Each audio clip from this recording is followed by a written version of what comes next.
finally, after a bit of a delay, back at the Square and Compass podcast. More of the focus lately has been on written work and social media stuff. It's nice to do a long form podcast again with brother Frank Voegtlin. He was kind enough to answer some written questions that we had about his Masonic career, specifically his work with the Kosair Shriners Bourbon and Cigar Club, which we're going to talk about. But he is with Valley Daylight Lodge number 511 in Louisville, Kentucky. Um, he is the president of the Kosair Shriners Bourbon and Cigar Club. And before I even talk about that, he is a certified bourbon steward of the Stave and Thief Society. What is that society, and what is a certified bourbon steward? So the Stave and Thief Society is part of the Bourbon University here in Louisville, where you can actually go and learn how to make bourbon hands-on. One of their additional things they do is for people just interested in being very knowledgeable about bourbon. They offer a book and course. At the end, you can become a certified steward, and that is kind of right along the lines of being like a certified wine steward. So you're considered to be extremely knowledgeable about bourbons, how bourbon's made, and pairing of bourbons, and things like that. Now, what's really fascinating to me about your story, you're relatively new to the craft, right? You joined Right. just before just before the COVID related lockdowns. Then there was a year of kind of a break. Then you returned, but that I mean, it's what less than 3 years, I would think, since you received your Master Mason's degree, um, right? And despite that, uh, you're already the president of of a Masonic body of the Bourbon and Cigar Club. So I guess when did you or what was the thought process like in becoming the president? Were you nervous about it? Were you excited about it? Especially kind of relatively new into your Masonic career. But no, joining the Shriners, there are so many different clubs and so many different units, especially ours. I mean, there's just so much opportunity you can do. And the first thing I saw was the Bourbon Club. And I thought, well, that fits right in with my likes and passions. And so I joined, and kind of, the previous president, you know him, but he's so involved in so much stuff that he, after a year of being part of that club, thought that I would be a good fit to maybe try to lead it and grow it and have more time, because I'm not involved in so many Masonic endeavors, because I'm still new in the Masons and Shriners. You said something there really interesting that I want to expand on a little bit, right? You were looking at the different clubs and you found the Bourbon Club, and then you said, right, that kind of fit into your interests. I'm assuming you had already been a certified, what's the title? Certified bourbon steward at that point. Yes.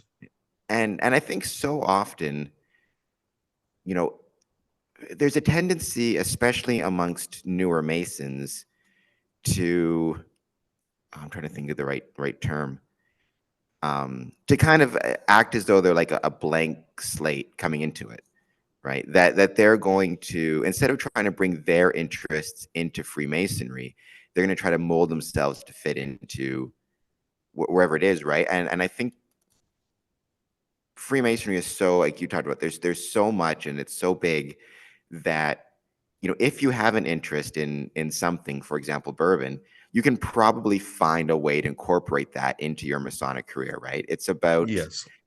it's about enriching not only your Masonic experience, but your brother's experiences by finding a way to bring your interests and passions into Lodge and into Masons. Like, were you when you discovered the Bourbon Club, were you surprised? Were you excited that it existed? And how did you feel about getting that opportunity to share your interests and your expertise with your brothers? I was both so interested and surprised, that there is something that is directly related to my personal interests, and then it's with fellow Masons that you can you can, well, uh, for lack of anything else, trust and be a part of, and know that you're doing this on a genuine friendship basis that includes bourbon. And just as a caveat to any Masons, listening, new or old, if you don't say you're also interested in bourbon, and your jurisdiction doesn't have a bourbon and cigar club, or there's not stopping you from talking to some people, maybe talking to your worshipful master, and see if there's a way that you can incorporate that interest. Maybe you can organize a bourbon tasting for your lodge, or I think it's really important that we as Freemasons find ways to incorporate what we find enjoyable and our interest into the lodge experience. And it just seems like it worked out really well that there was already an outlet for you to do that Mhm. in the shrine and in your jurisdiction. So I'm really happy that you found that. Yeah, thank you.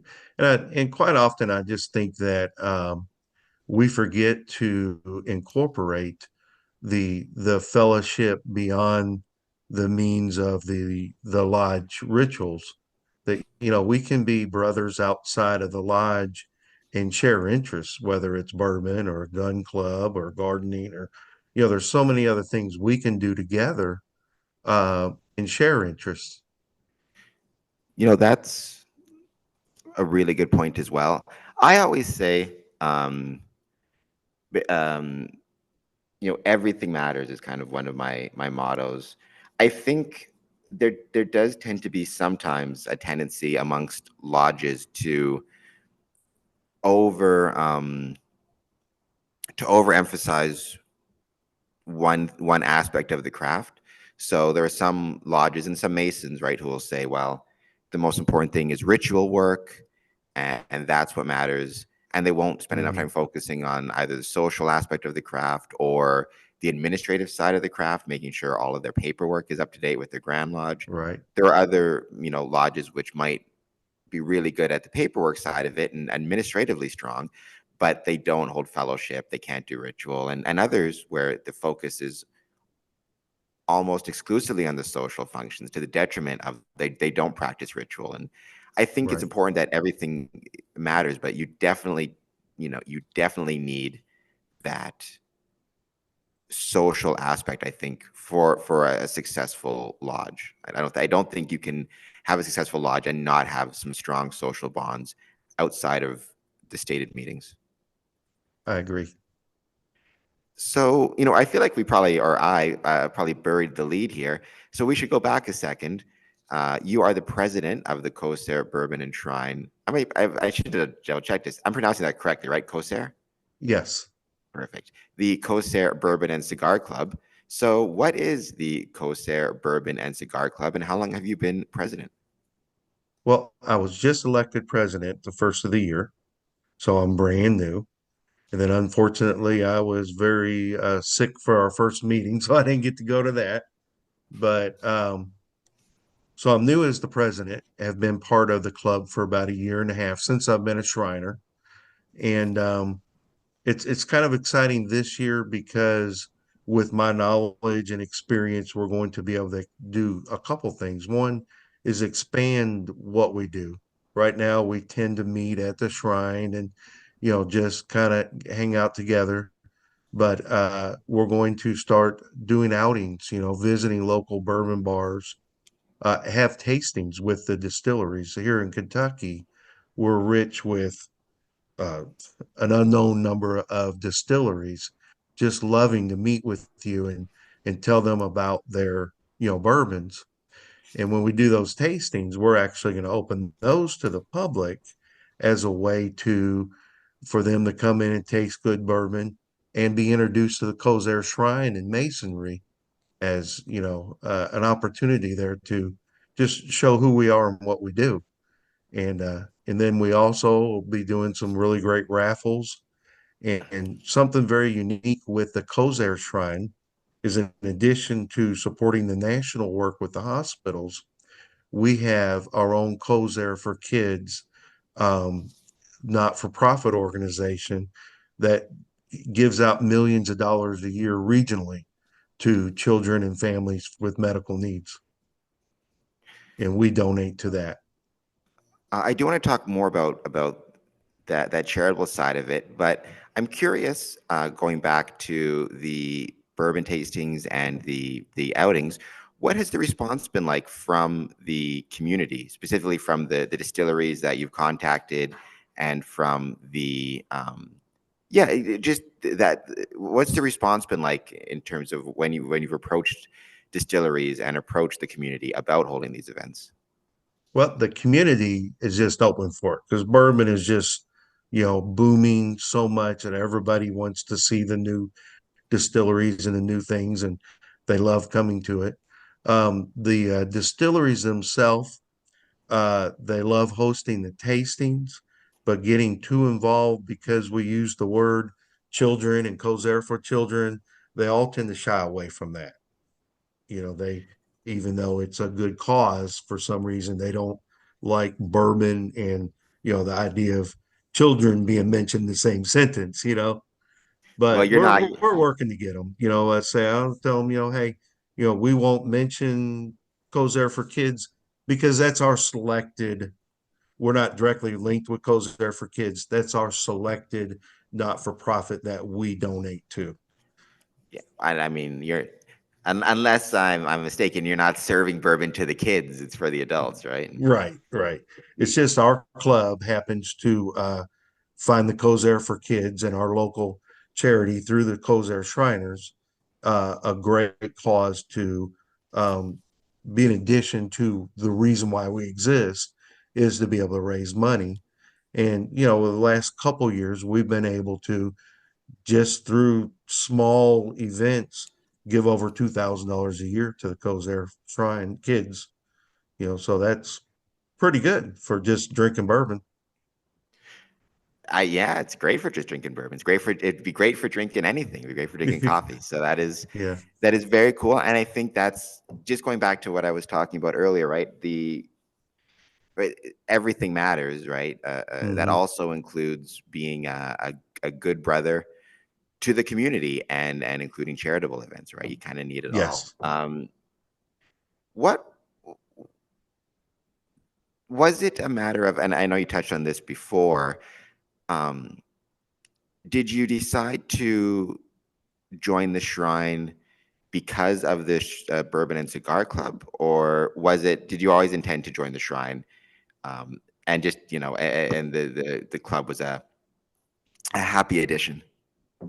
After I got my master mason, I committed to a year to not joining any appendage bodies because I kept seeing other brothers Which join is smart. everything. And then their wives Yeah, are like, yeah. you're never home. you know. So I after mean, research, yeah, go ahead.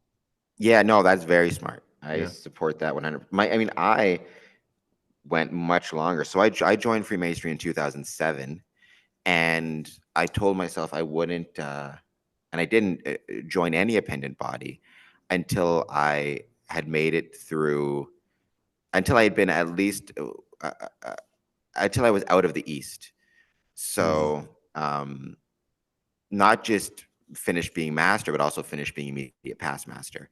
So I did not join an appendant body. I joined Scottish Rite in 2000 and, oh my God, 2017, if I recall correctly. But yeah, I always tell new guys, newer Masons, right? yeah. Don't rush into joining appendant bodies. Try to become as, I mean, you mentioned it from the family perspective. I'm not married, or don't have a family. For me, it was just a desire. I wanted to be as proficient as I possibly could in my craft lodge Right. before joining. But for, whether it's family or proficiency or whatever it is, right? You have to be so hesitant when it comes to jumping into too many appendant bodies, because it is a lot of commitment. Right. In our shrine, I think one of the reasons why I decided to join that is because it incorporates the family so much. We have family dinners all the time, dances. We have, at Christmas, they have Santa Claus for the kids, and my grandkids love it. So there's always opportunity for me to include my family in that process of being part of the Shriners. So, yeah, I'm going back to the question. So you had waited about a year, which is very smart, and then decided to join the shrine because it incorporated family. When was it you discovered the Bourbon and Cigar Club? And did you know about it before you joined, or again, were you just excited to discover it upon joining? Well, when I joined, it was kind of funny. My wife was there, and one of her coworkers came up to her and was like, "Hey, great to see you. And I see your husband just, became a Shriner." He goes, "Hey, I run the Bourbon and Cigar Club." And I'm like, "Well, great. That's something I'm interested in." And so he got me involved in it. So I didn't, or we didn't really go into details in the Medium story that we published. I'll leave a link for it in the description. But, you know, I asked what's your favorite type of bourbon. You said it was, bourbons in the $30 US range, uh, typically a little higher rye mash, such as Elijah Craig, Jefferson's Reeve, 1792. Mhm. And I guess I can say it, in your professional opinion, what makes a good bourbon and what do you look for in a bourbon? That's kind of a loaded question because really what makes good bourbon is what is it that you like? There are people, Maker's Mark, an example, is a high wheat, much softer, much smoother bourbon. And people like that. I like the higher rise because it gives you a little more bite in your mouth. And it also depends on how you drink bourbon. Like I like the 90 to 100 proof and put a couple ice cubes in there to soften it down a little bit. But other people like to mix it, mixers and stuff. So bourbon gives you that opportunity to find that area that you like with it, whether it's mixing it or softer, and there's just so many varieties of it that there's that right bourbon for anyone that's interested. What would you suggest for a brother? I guess it doesn't, just for anybody, but we'll keep it Masonic, who wants to hold, say, a bourbon tasting or try to start some type of bourbon and cigar club. What type of bourbons should they be looking at getting? Do you want to do a variety, or is it better to kind of stick to one type? Like, what are the keys for, say, holding a good um, bourbon club or bourbon tasting? I would say that it's creating a theme, whether your theme is the different types of bourbon you can taste from the high proofs and the high rise down lower proof, low rise, or a single brand, like the Maker's Mark line or several bottles out of the Bullet bourbon line. So create a theme and a purpose to why you're tasting it. And another great thing that people love is create a cocktail for the event, like a themed cocktail that goes with that bourbon you're serving. And And then the pour next, small portions. very good advice. I'll give the standard caveats: drink responsibly. If you're doing this in Ontario, make sure you have your smart serve license, all that good stuff that is Right. important to keep in mind. And yeah, small portions, I'm definitely thinking are important. Um, I also asked, or also asked, what's your favorite type of cigar? Macundo's in Romeo and Juliet. Same question. What, in your opinion, makes a good cigar? And how much? Because I mean, I don't drink. I don't, other than the occasional cigarette, I don't smoke. I've never smoked a cigar. So this is all kind of new territory for me. What, when you're, having the club, are you trying, do you pair certain cigars with certain bourbons? Like, how does that process work? And what do you look for in a good cigar? Well, to be honest with you, cigars is somewhat new to me. I've always smoked a Macanudo but with the smoking indoor limitations here in Kentucky, cigars is probably about a 10% of our club. We have them, every few months we'll go outside if it's nice weather and smoke one. Some of the guys are, they could tell you everything about cigars. Uh, I'm not a cigar aficionado per se, so I leave it up to the guys in the club to tell me what's great and what we're smoking. And So, schedule wise, when does the Kosair, when does the I can talk, when does the bourbon and cigar club meet?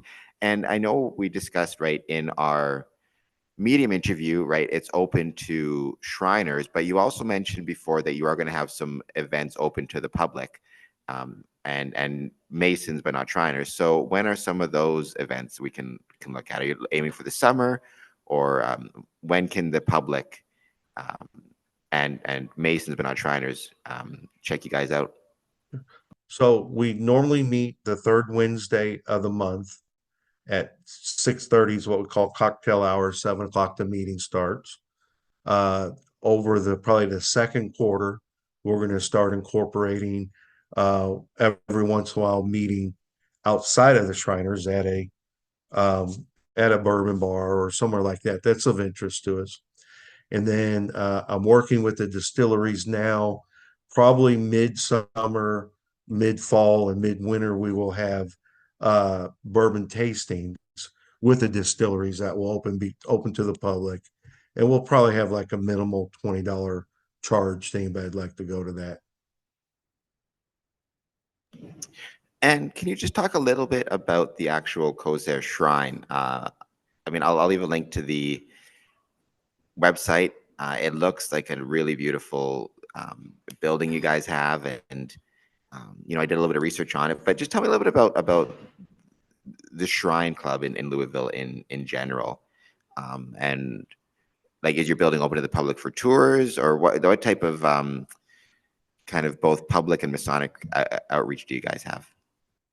uh, we're very open to the public. They have lunches from 11 to every day, a little restaurant that's open to the public. The public's welcome to just walk in while we're open and ask for a tour, and we'll give them a tour. The facility you saw is very beautiful with a huge, hall, and that is quite often booked for weddings and corporate events. So we have a very good balance of relationship with the public and with the community. That it's not just, it's not a closed building just for Shriners. It is part of our community very much. And that is something I always like to hear. I think it's incredibly important that, as much as possible, our buildings be part of the community, right? So, Mhm. um, you know, I guess the the place I would end this is, you talked before, you're relatively new, not only to Freemasonry, but you're relatively new as president, right? It's been, Yes. I guess, just a month and a little bit since you Mhm. became the president. But it was Brother Reeves who reached out to me and told me about the shrine. The Bourbon and Cigar Club asked me to try to advertise it a little bit or see what I could do, right? So is that something that, you as president, and I know, he got in touch in conjunction with you. Is that something that you are really trying to do as president, is promote the club and try to advertise it a little bit more? Because I was really happy to learn about it and happy to try to support it. And it seems like, from the little I know of it, there's really an effort you're making to try to increase its Mhm. public awareness and public perception. Well, it's actually a funny story. He reached out to you by accident. in our dance I did hall. not know that. Yeah, in our dance hall and our event center, we have a large screen TV that advertises all of our clubs. And I was put out that slide to be advertised there, and I asked Rick to send it to the person at the Shriners. His name happened to be Cameron, and he accidentally sent it to you.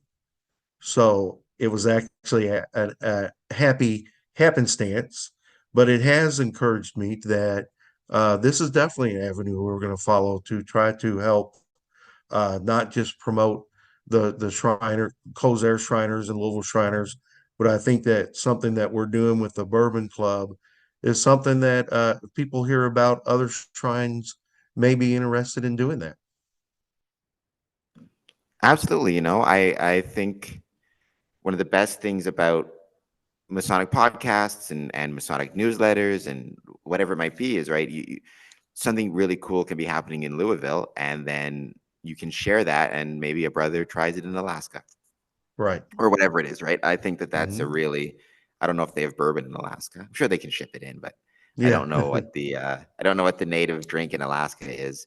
Um, but yeah, you can share your it's when it's the best, and it's often not the best, but when it is the best, the internet is a really great forum for people to share ideas with each other as to Yes. what they can do. And so yeah, so with that, thank you for taking the time to share with Square and Compass Promotions what is happening in Louisville in the Kosair Shrine.